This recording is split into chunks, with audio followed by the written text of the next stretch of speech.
Fam, what's good?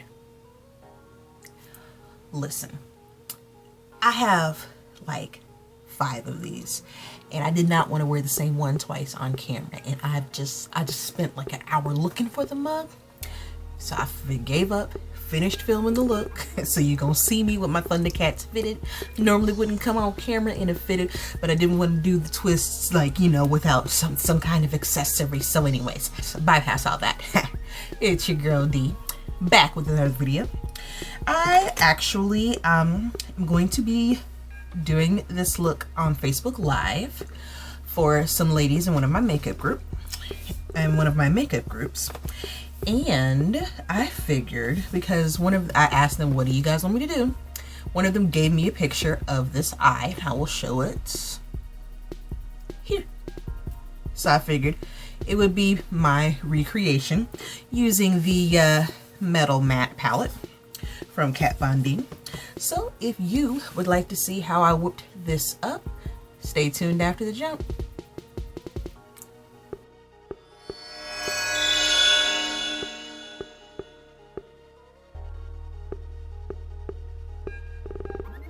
Alright, I am already prepped, primed, brows done, eyelids primed. This is just going to be a focus on the eyes only. And I zoomed in, so please forgive my skin. First up, we are going in with my first transitional shade, which is going to be Oak. And I'm putting that all in the crease area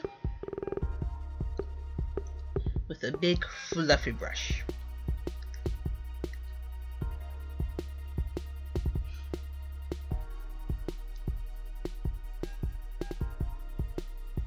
Them brows is bomb. I didn't realize how good I did. Next up, I'm going with my second transitional shade, and I always pick up too damn much, but this shade is Suede, and I'm going to use this to help soften up the Oak, since that's a primarily chocolatey darker color, and bring that up to the brow. Normally I don't do shadows all the way up to my brows, but these two together work perfectly on an awesome gradient.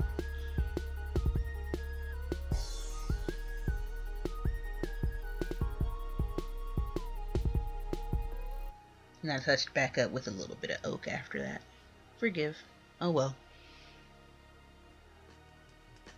But just to make sure that they both were blended well and adequately. Next, I am going into the outer V, and this shade is Jet, which is the matte black that is in the palette.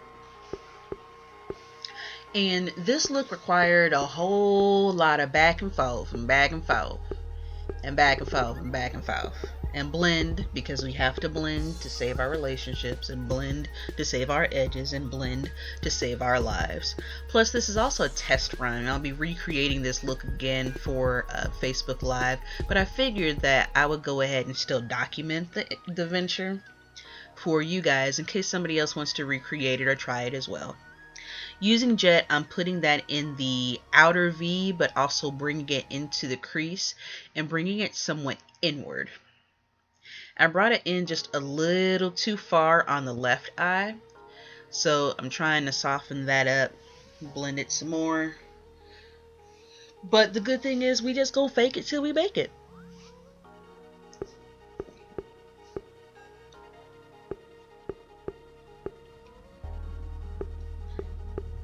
Now I am softening out that black again with the shade Oak.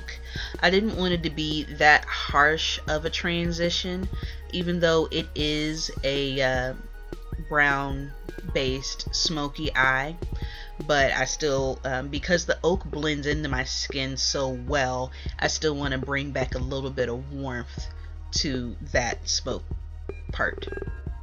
So again, like I said, that back and forth and back and forth and back and forth and back and forth. I'm still really impressed with my brows though. My goodness.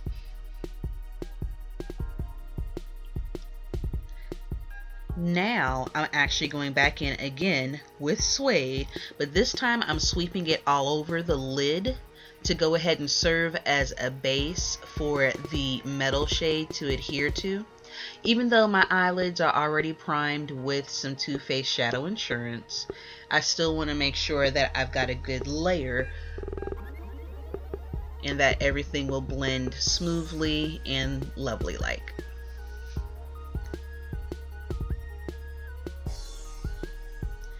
Now we are going in with the metal shade, which is Tinsel. And I'm taking my e.l.f. eyeshadow brush, the dome one, and I'm actually patting this into place. One of the things that I discovered, especially with this particular metal shade, is that some Fix Plus or some type of setting spray is definitely going to be necessary. Either that or a brush that is a little bit more flat and defined. It went on well, but again, I did a whole lot of back and forth with this. It's back and forth and back and forth and back and forth and back and forth. Rather than sweeping, I am patting it into place. But also being zoomed into my eyes, I can see where I made a couple very minor, subtle mistakes. Again, I'm not striving for perfection, and I wouldn't ask you to either. But I always see room for improvement. Now I'm taking the tinsel and I am blending it into that outer V, that smoky area. And that's another idea or another point in the recreation where I could have did that a little bit better. I am my own worst critic, but also at the same time, I want to go ahead and tell you what it is that I'm noticing, so that if you do try to recreate this, you can go ahead and you can get yours right off the bat. So again, patting some more on to help intensify the color. And I could have actually left it just like this, but for some reason I decided to go ahead and blend out the edges, which is not what was done in the original post. Now I'm going back in with Oak and helping to blend that back together. I think. Yes, that is Oak. I just got ahead of myself in declaring it. Sorry about that. Just going in with Oak and blending everything, making it all lovely. Again, we blend to save our edges. We blend to save our relationships. And this is where I took just a straight clean brush and softened up the edges somewhat. And this step wasn't really necessary, but I felt like it could help benefit me. Now, the last part, and I'm actually only going to show you guys one eye just for the sake of time. Using my liner designer, which is provided by Beauty Blender. You also take it, rub it in your hands a little bit, rub it like your Birdman somewhat. It'll give it some friction, stick it to your eye. You can use tape, but we reduce, reuse, and recycle with these parts. Also with my Kat Von D tattoo liner, I'm just going to go ahead and define the base of my cat eye. The good thing about the liner designer is, again, with friction, it adheres to your face. And also, since I'm doing this before foundation, it's not going to mess up the finish of my foundation or my concealer or anything like that. And literally, it's called the liner designer for a reason, because it helps for you to design that eyeliner in the best way it is that you want. So I'm just using the tattoo liner, filling in, going from the inner corner on out, making sure that it is good and defined. And eventually the liner designer just gave up and fell off, but it's okay, we already had our cat eye done. Ta-da! Just connecting the base ends there. And then I actually will finish up with some tight lining by my L'Oreal Carbon Black Kohl pencil. But all y'all saw was my forehead, so you only see the tail end. Now we're just cleaning everything up, and that's it for the eyes.